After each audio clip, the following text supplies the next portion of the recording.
Bienvenida y bienvenido a esta exploración. El punto de partida de hoy es un sentimiento que creo que es casi universal, ¿eh? Totalmente. Estar harto de luchar y no ver resultados. Para analizar esta sensación de agotamiento, tenemos como fuente un documento, La cosecha divina de la perseverancia, que se sumerge en un texto bíblico muy concreto para sacar una perspectiva diferente. Así es. Y nuestra misión aquí es desentrañar el significado de ese texto, que es Gálatas 6.9. Pero no para quedarnos en la superficie, ¿eh? Claro. Lo que propone este análisis es casi como hacer una autopsia a una idea. Vamos a examinar el lenguaje original, el contexto histórico de quienes lo recibieron y las implicaciones que tiene.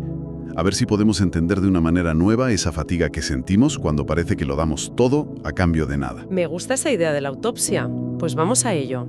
A ver, el texto central que vamos a analizar es: no nos cansemos, pues, de hacer bien, porque a su tiempo segaremos si no desmayamos.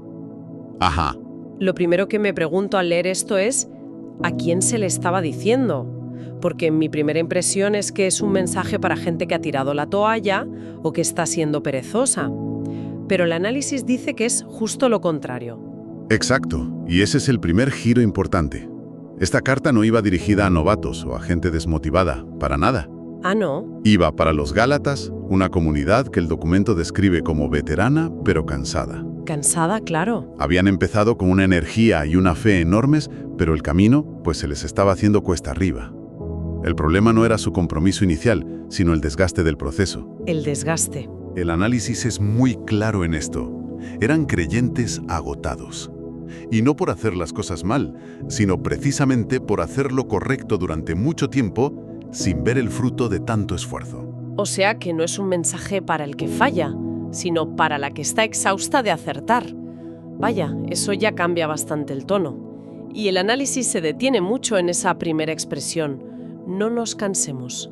Como decía antes, a mí me suena a un simple cansancio físico, a no tener fuerzas. Ya. Pero parece que la palabra original en griego esconde algo mucho más Profundo. Es que lo esconde todo. Es la llave de entrada al pasaje. La palabra en griego es enkakó. Y no tiene nada que ver con el agotamiento físico que sientes después de un día de trabajo duro. Es un término psicológico, emocional. ¿Vale? El documento lo desglosa de varias maneras.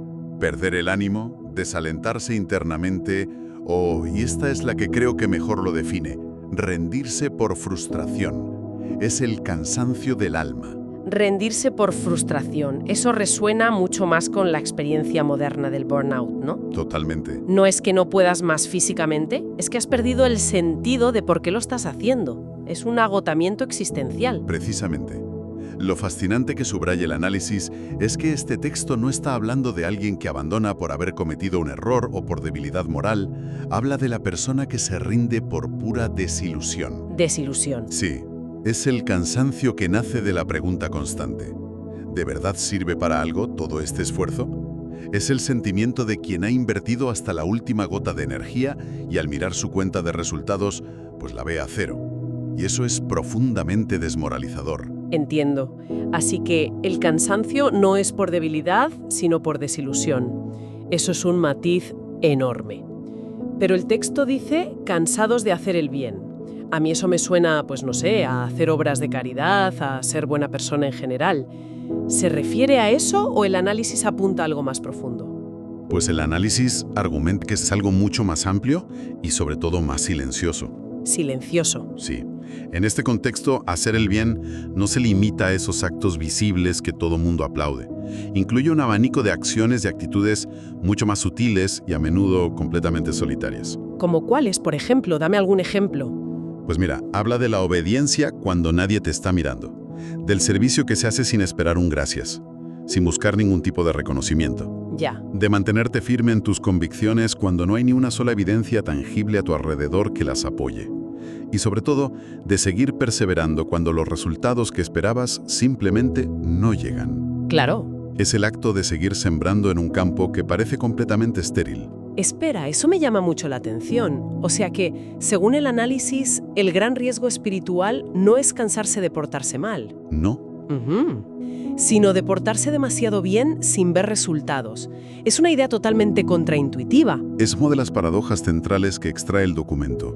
Muchísima gente no se agota por sus fracasos, sino por el peso de su propia constancia, cuando ésta parece no tener eco. El peso de la constancia. Es el agotamiento de la integridad silenciosa, de mantenerte en tu puesto día tras día, haciendo lo que debes, mientras ves que quizás a otros con menos escrúpulos les va mucho mejor. Ese es el verdadero veneno del que habla Encaco. Y claro, eso nos lleva directamente al núcleo de esa frustración, a la frase que se supone que debe ser un consuelo, pero que a veces suena todo lo contrario, porque a su tiempo segaremos. Ajá. El análisis describe esto como un verdadero choque de expectativas. Totalmente. Es el punto crucial donde nuestra impaciencia choca con la lógica del texto. El análisis pone el foco en la diferencia fundamental entre su tiempo, el tiempo de la promesa, y mi tiempo, el de mi necesidad, el de mi expectativa. Claro. Vivimos en una cultura que nos entrena para la inmediatez. Haces A y esperas recibir B al instante. Si pides algo, te llega en 24 horas. Pero la promesa del texto, según se argumenta, no es de rapidez. Es de certeza. Es de certeza, exactamente.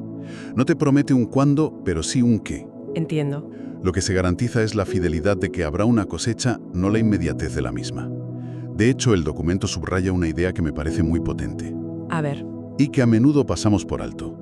El silencio de Dios, o del universo si se prefiere, no debe interpretarse como una negación. Se plantea que a menudo ese silencio es simplemente la señal de que un proceso está ocurriendo de forma invisible. Bajo tierra. Bajo tierra, lejos de nuestra vista. Como una semilla que germina en la más absoluta oscuridad. No ves nada, pero algo crucial está pasando. Me gusta mucho esa analogía de la semilla. Le da sentido a la espera, la verdad. Pero vayamos a la última parte. Si no desmayamos. Honestamente, eso suena un poco a amenaza. Sí, lo parece. Como si todo el esfuerzo anterior se anulara si flaqueas justo al final. ¿Es esa la interpretación correcta o el análisis lo ve de otra manera? Es una reacción muy común, pero el análisis insiste en que es vital entenderlo de otra forma. No se presenta como una amenaza del tipo, si te rindes te castigaré quitándote la cosecha, ¿Vale? sino como lo que el documento llama una advertencia amorosa. ¿El enfoque es completamente distinto? ¿En qué sentido? La idea que extrae el análisis es que la cosecha no se pierde por falta de mérito o como castigo. Se pierde sencillamente por no estar ahí para recogerla. ¡Ostras! Claro. Es una llamada a la resistencia final. No invalida el esfuerzo previo, pero te advierte del peligro de abandonar justo antes de que todo cobre sentido. Es como correr una maratón y abandonar en el kilómetro 41. Todo el trabajo anterior fue válido y real, pero no llegas a cruzar la meta para recibir la medalla. Exacto. El esfuerzo no se borra, pero la recompensa no se alcanza. El documento lo expresa de una forma muy gráfica, de hecho. Dice que la mayoría de los abandonos, ya sean espirituales o personales, no ocurren al principio. No. Ocurren justo antes del cambio, justo antes de que el fruto se haga visible, justo cuando el proceso está a punto de completarse. La advertencia es, has llegado hasta aquí con tanto esfuerzo. No te detengas ahora, porque estás mucho más cerca de lo que crees. Ya. No es un juicio sobre tu pasado, es un ánimo desesperado para tu presente. Y para reforzar toda esta idea de la espera y la certeza, el análisis introduce otro texto de apoyo. Menciona al profeta Habacuc, que a primera vista, no parece tener mucha relación. Pues la conexión es brillante, porque como explica el documento, Habacuc comparte el mismo punto de partida emocional que los gálatas. También estaba harto. Estaba hartísimo. Su libro empieza con una queja increíblemente honesta a Dios, preguntando por qué tiene que seguir luchando y viendo injusticia a su alrededor sin que nada cambie. Básicamente le dice a Dios, ¿hasta cuándo voy a clamar sin que escuches? O sea que es la misma frustración. El mismo estoy agotado de hacer lo correcto en un mundo que parece no responder. Exactamente. Y lo más importante es la respuesta que recibe, que es la que se cita en el análisis. Ajá. Aunque la visión tardará aún por un tiempo. Espérala, porque sin duda vendrá, no tardará. Lo que la fuente destaca aquí es que Dios no lo reprendió por su queja. No le dijo, ¿cómo te atreves a dudar de mi plan? Validó su sentimiento. Al contrario, validó su sentimiento de frustración y lo reubicó en la esperanza. La respuesta fue, en esencia, entiendo tu angustia, pero la promesa es segura, aunque no se ajuste a tu calendario. Tu trabajo ahora es esperar con certeza. Claro. Y esto refuerza la idea de que la espera no es una actividad pasiva o un signo de debilidad, sino una forma activa y muy poderosa de confianza. Vale, creo que voy uniendo las piezas. Tenemos el cansancio, que es por desilusión, el hacer bien, que es una resistencia silenciosa, el conflicto de los tiempos, que nos pide cambiar la expectativa de inmediatez por la de certeza, y el ejemplo de Habacuc, que valida la queja honesta. Eso es. Si juntamos todo esto, ¿cuál es la gran verdad que destila el análisis? El gran aha moment, vamos. Pues la verdad central que extrae el documento es muy consoladora y a la vez muy desafiante. Y se puede resumir en 2 puntos. El primero es este. Estar harto no te convierte en una persona de poca fe. Uf. Te convierte en un ser humano en medio de un proceso que es, por naturaleza, largo y difícil. Le quita el estigma al agotamiento espiritual, lo normaliza. Eso ya de por sí es liberador. ¿Y el segundo punto? El segundo redefine lo que es la fe madura. El análisis concluye que la fe más robusta no es necesariamente la que siempre está gritando victoria o sintiendo una euforia constante. Ya, la imagen que solemos tener. De hecho, argumenta que a menudo la fe más profunda y verdadera es la que permanece en silencio, cuando no hay ninguna señal externa que la justifique. Es la fe que sigue adelante en la ausencia, no en la presencia, de la evidencia. La fe del, a pesar de todo, sigo. Me parece una definición muy potente, porque choca con la imagen popular de la fe como un sentimiento siempre positivo y victorioso. Esto habla de una fe más austera, más resistente. Sí. Entonces, si tuviéramos que resumir la conclusión final de esta exégesis en una sola idea, ¿cuál sería? La conclusión es que Gálatas 6:9 no es un texto para el rebelde o para el que quiere abandonar. Es un texto para el creyente fiel que desde dentro de su compromiso no entiende por qué el proceso tarda tanto. Para el que está a punto de tirar la toalla pero por agotamiento. Justo. Y la respuesta que ofrece la Escritura, según este análisis, no es un llamado a ser más fuerte o a sacar fuerzas de flaqueza. Es algo mucho más simple y a la vez mucho más profundo. ¿Y qué es? Es un simple no te detengas, pero la razón que se da para no detenerse es lo que lo cambia absolutamente todo. A ver. No es no te detengas porque eres fuerte y puedes con todo, que es un mensaje muy de nuestra época. Es no te detengas porque la cosecha ya está determinada. Tu perseverancia no es lo que crea el resultado. Ah. El resultado, la cosecha, ya está garantizado por la promesa. Tu perseverancia simplemente te permite estar presente para recibirlo cuando llegue el momento. Eso cambia por completo la perspectiva. Es un reenfoque radical de lo que significa perseverar. Pasa de ser una lucha activa y agotadora para ganarse un resultado Exacto. a ser un acto de resistencia paciente para recibir uno que ya está garantizado. La carga psicológica es completamente diferente. Totalmente.